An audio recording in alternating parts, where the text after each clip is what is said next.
কাটেগা নেই, কাটেগা নেই। দেখুন, মাঠে দীর্ঘদিন ফুটবল প্র্যাকটিস হয়নি বৃষ্টির জন্য, ঘাস বেরিয়ে গেছে এরকম বড়।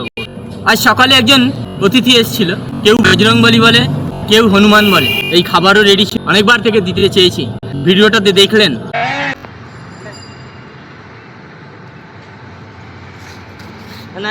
কাটেগা নেই, কাটেগা নেই।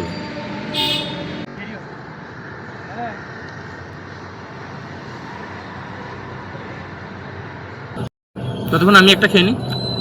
ও আমার কাছে খেতে আসেনি, কিছু একটা চাইতে এসেছিল। সাধারণত মানুষের আমার কাছে এত পেপারস রয়েছে, প্রচুর মানুষের অভিযোগ, যারা এখনো নেতা মন্ত্রীর কাছে পৌঁছতে পারছে না। আমি আমার বিধায়ককে গিয়ে একগুচ্ছ পেপার দিয়ে এসেছি, মানুষের অভিযোগ জানিয়ে এসেছি। কারণ কিছুদিন আগে মন্দিরের জায়গা দখল নিয়ে একটা টালাবাহানা চলছিল। কিছু তৃণমূলী দুষ্কৃতী মন্দিরের জায়গাটাকে নিয়ে 1,60,000 2 লক্ষ টাকার বিজনেস করতো, সেটা আপাতত বন্ধ করে। কিছু তৃণমূলী দুষ্কৃতী খেলতে দিচ্ছে না সাধারণ মানুষের ছেলেকে।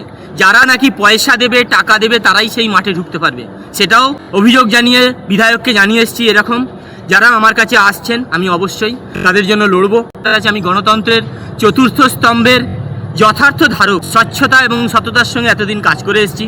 প্রত্যেক মানুষের জন্য সোজাভাবে লড়ার অধিকার আছেই আমার, সেই হিসাবেই আমি মানুষের পাশে থাকবো।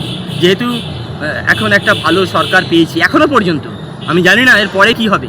এখন যতক্ষণ সরকার ভালো থাকবে ততক্ষণ আমি সরকারের সঙ্গে আছি। দ্বিতীয় কথা, আমার কাছে আরও একজন এসছে যাকে দাগিল সাজানো হয়েছে। তৎকালীন যে মন্ত্রী নেতারা সমাজ বিরোধী বানিয়ে রেখেছিল, এমনকি এনডিপিএস কেস দিয়ে রেখেছিল। আমি দেখলাম তার এনডিপিএস কেসটা তৎকালীন পুলিশ কমিশনার ছাড়িয়েছে এবং এনডিপিএস কেসটা নেই। এবং তাছাড়া লোকাল ওই থানা থেকে কন্টিনিউ ওকে ধরে ধরে হুমকি দেওয়া হচ্ছে।